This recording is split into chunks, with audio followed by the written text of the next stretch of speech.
Hi everybody, do you ever just feel like you're at your wit's end? Like, I swear if one more little thing happens, I'm gonna burst like a volcano. So all of you better step off. But the pressure keeps building and building and building until you become that volcano and you erupt with the force of 1,000 suns and your volcanic rocks get thrown around for miles. There goes that one straight into the founding fathers. Uh-oh, I hope we didn't need the Eiffel Tower. Do you ever feel like your thoughts are taking over your day-to-day and you've got that one little thing in the back of your head, like a mosquito, bugging you, sucking away at your life force until it becomes all-consuming, all-encompassing? There's a pit in your stomach. There's a wall between you and everyone else around you. You become the volcano, and you block out the sun. The light you once had is fading, smothered by your smoke.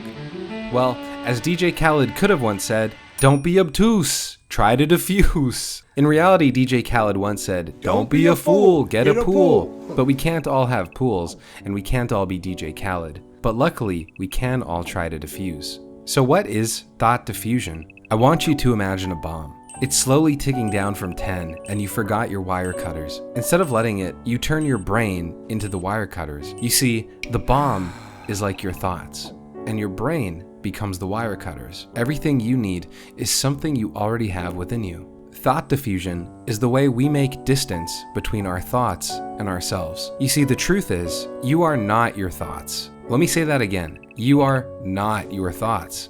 The first time I heard this, it fundamentally changed how I think about how I think. For those of us with these crazy wild thoughts that upset our stomachs, make them churn in knots and make our head spin, this can be exactly what we need to hear.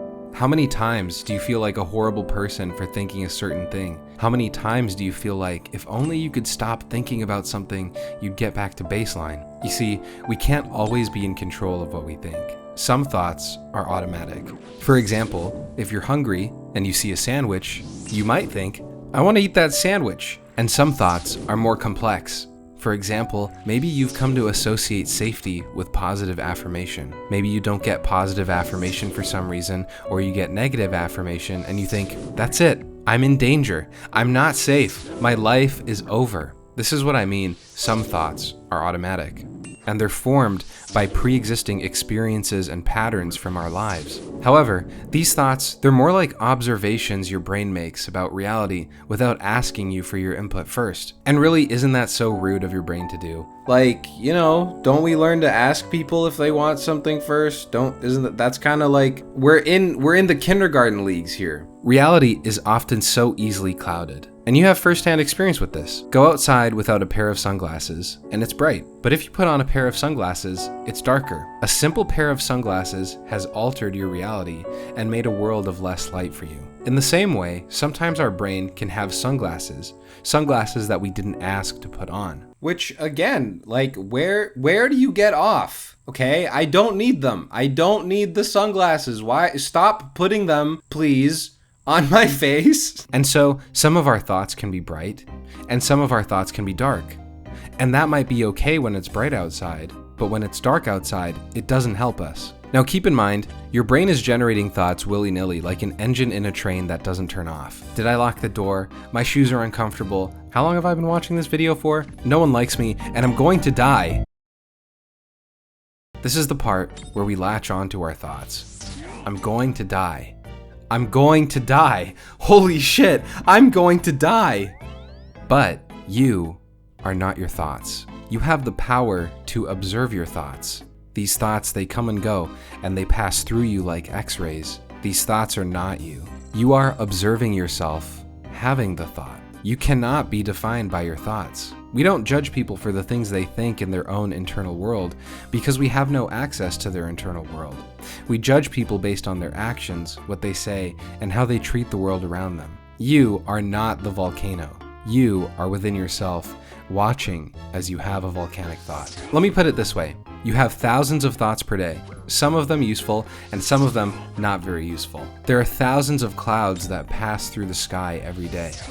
If you were to lie back and watch them, you can choose which ones to pay attention to. Some clouds are stormy and some clouds are fluffy. Personally, I'm pretty into the fluffy ones.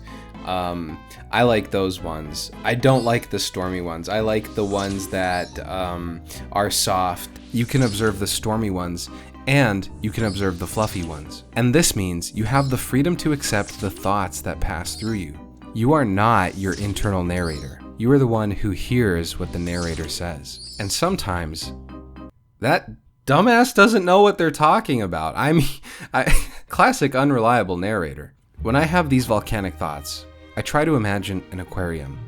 There are so many fishies swimming around. I take a deep breath and I say to myself, I notice I'm having the thought that I can't take this anymore and I'm gonna flipping explode. And then I let the thought swim off. I watch it swim away from me. And that's how we make distance with our thoughts. That's how we let them go. You cut the wire. The bomb is gone. .com. I'm bringing it back. So the next time you think to yourself, I'm gonna flipping explode, I can't take it anymore, I'm so done, stop, breathe, take a trip to your mind aquarium, the really big one, and it can look like however you want it to look like, it can be wherever you want it to be, you can have whatever little fishies you want inside of it, or you could even have a octopus, or 10 octopi, or you could even have 15 squids and 9 squid divers who are chasing the squids around the tank because it's time for squid cleaning and they don't want to be chased. They simply want to relax and enjoy, but the squid cleaners are saying to themselves, guys, we gotta clean these squids.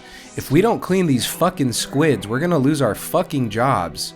We are in a recession, guys. We need these jobs. Little Alexi, he has violin lessons. I need those to impress his in-laws. I don't know where we're gonna find violin lessons. I don't even know where I'm gonna find a violin, but I'll be damned if he's gonna play the recorder. He's not playing Hot Cross Buns. He's gonna play he's gonna play Vivaldi, okay? And his mom and her parents are gonna be so proud of him. And if I can't clean these squids, none of that is happening. None of that is happening. And it's all going belly up, okay? Because the truth is, I married into this family. Okay? So not only do we need to have the child play violin, but I need to stay both for the child's sakes and mine.